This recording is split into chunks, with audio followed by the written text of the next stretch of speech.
Hey guys, so this is Spencer. We are just going to give a quick demo on our reference agent. It's going to be a simplified version of the Getting Started guide. Feel free to ask any questions as we go along. Basically, I have 5 tabs here.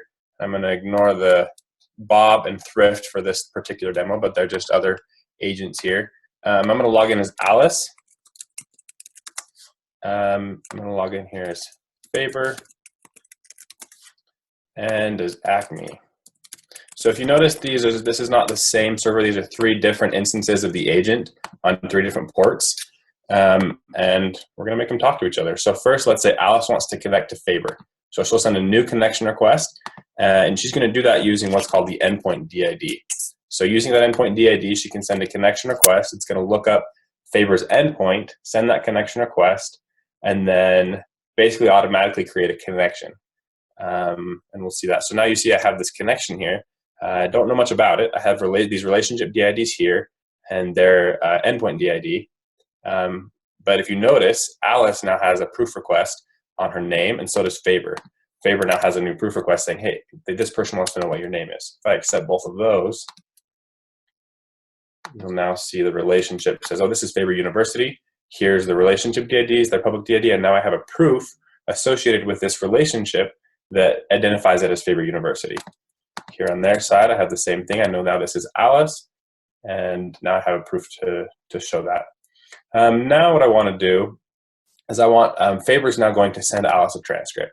So first, what Faber's going to do is they're going to write a new schema to the ledger. Basically, it's just they give it a name, a version, and a list of attributes. And this will write that schema to the ledger as Faber. Now I have to create a credential definition based on that schema. But this is now very specific to Faber. Only Faber can use this credential definition based off of this transcript, and I'll give it a tag here. And this one takes just a bit.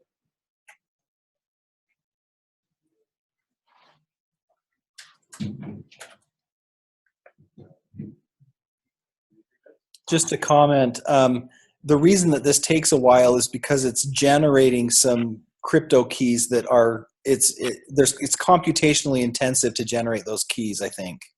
I think that's true, because this one takes longer than the others. We talked about with Stephen Kern a little bit about some caching and things we can do to speed it up, but I think this one is just a little beefy. The nature of it's a little beefy. But now I can pick a relationship up here and pick a credential definition, and then go ahead and send that credential offer to Alice. Over here, Alice now has a new message from Faber University. It's a credential offer. I'm going to go ahead and accept that. And now Alice has a new credential for a transcript. It has these attributes. So now let's say Alice wants to apply for a job. So Alice wants to create a relationship with Acme, who is wanting to employ her. So if I send a new connection request using Acme's endpoint DID,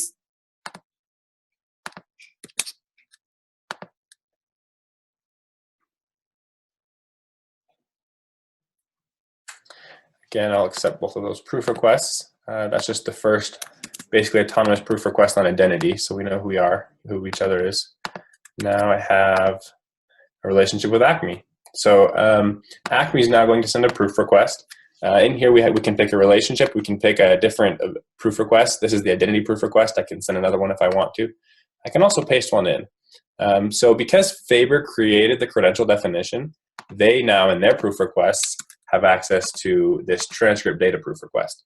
All it is asking for the degree, status, and year, and they have access to this. We're still kind of waiting for the Indy SDK to support discovery on the ledger.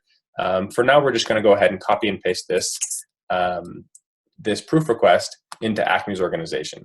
So here you can see they're going to do a proof request on degree, status, and year using the credential, and they're going to say this attribute has to come from the credential definition that Faber created. There's lots of different ways that you can get the credential definition to be able to build the proof request. You could send a message or some other way, but looking it up in the ledger is the primary way. But there's some way that they're going to get that credential definition to be able to create this proof request. So here we'd really like to eventually have what we keep calling a proof request builder, where you can really just pick attributes, and then you can either say they can just give me this attribute, it's a self-attested attribute, or you can tie that particular attribute to a list of credential definitions. So you can say, well, I'll accept a degree attribute from any of these universities or something like that. Right now, we're just pasting in a JSON object, but eventually we would like to build a little proof request builder where you can dynamically create and save different proof requests. But if I go ahead and send that to Alice, Alice now gets a new message. It's a proof request asking for her degree, status, and year from her transcript, again from Acme Corporation. If I go ahead and accept that, now Acme, under relationships with Alice, has a new proof for transcript data. And I can go ahead and validate that proof right now, and it is indeed valid. So I can guarantee now that she has a degree of a Bachelor of Science marketing degree. She's graduated in 2015. And that's our demo.